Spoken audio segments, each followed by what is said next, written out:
ঢাক ঢোল আর বাদ্য বাজিয়ে ঘোড়ায় চড়িয়ে প্রিয় শিক্ষককে রাজকীয় বিদায় জানালেন পটুয়াখালীর জৈনকাঠি মাধ্যমিক বিদ্যালয়ের শিক্ষার্থীরা। দীর্ঘ ৩৭ বছরের গৌরবোজ্জ্বল শিক্ষকতা জীবন শেষে অবসরে যাওয়া ফোরকান তালুকদারকে সম্মান জানাতে এই ব্যতিক্রমী আয়োজন করে বিদ্যালয়ের সাবেক শিক্ষার্থীদের সংগঠন তারুণ্য। বিদ্যালয় প্রাঙ্গণ থেকে শুরু করে তার বাড়ি পর্যন্ত বাদ্যযন্ত্রের তালে তালে ঘোড়ায় চড়িয়ে তাকে পৌঁছে দেওয়া হয়, যা এলাকায় এক আবেগঘন পরিবেশের সৃষ্টি করে। ক্লাস 1 থেকে এই স্কুলে পড়াশোনা করছি। স্যার শুধু আমার শিক্ষক না, আমার অভিভাবক, আমার বাবার সমতুল্য।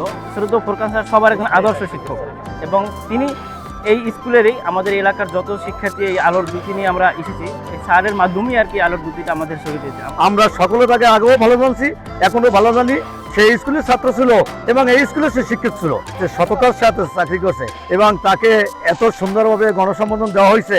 তারুণ্যের আলো একটা সংগঠন আছে, তারুণ্য আলোর সংগঠন থেকেই তাকে এই সম্বোধন দেওয়া হয়েছে।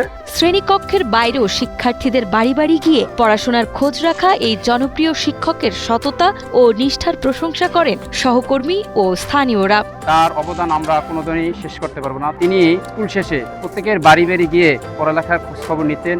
এই হিসাবে সে একজন আদর্শ শিক্ষক। আমরা তার উত্তরোত্তর মঙ্গল কামনা করছি। স্যার আমাদেরকে অনেক ভালো শিক্ষাদান করছে। আমাদের বাড়ি বাড়ি গিয়ে স্যার আমাদেরকে শিক্ষাদান করছে, তারপর বলছে তোমরা ভালো নতুন নতুন স্বপ্ন দেখাইছে। শিক্ষার্থীদের তিনি সবসময় সততা ও ন্যায়ের কথা বলতেন। অত্র বিদ্যালয়ের শিক্ষকতার মাধ্যমে শিক্ষার আলো ছড়িয়েছেন এখানে, এবং শিক্ষার্থীরা তার আদর স্নেহ এবং শিক্ষা পেয়ে সবাই ধন্য। অনুষ্ঠানে উপস্থিত শতাধিক শিক্ষার্থী প্রিয় গুরুকে এভাবেই বিদায় দিতে পেরে গর্ববোধ করেন। এমন অভাবনীয় ভালোবাসায় সিক্ত হয়ে ফোরকান তালুকদার জানান, শিক্ষার্থীদের এমন সম্মান তার জীবনের সবচেয়ে বড় প্রাপ্তি এবং এটি তার কাছে আজীবন এক অবিস্মরণীয় স্মৃতি হয়ে থাকবে।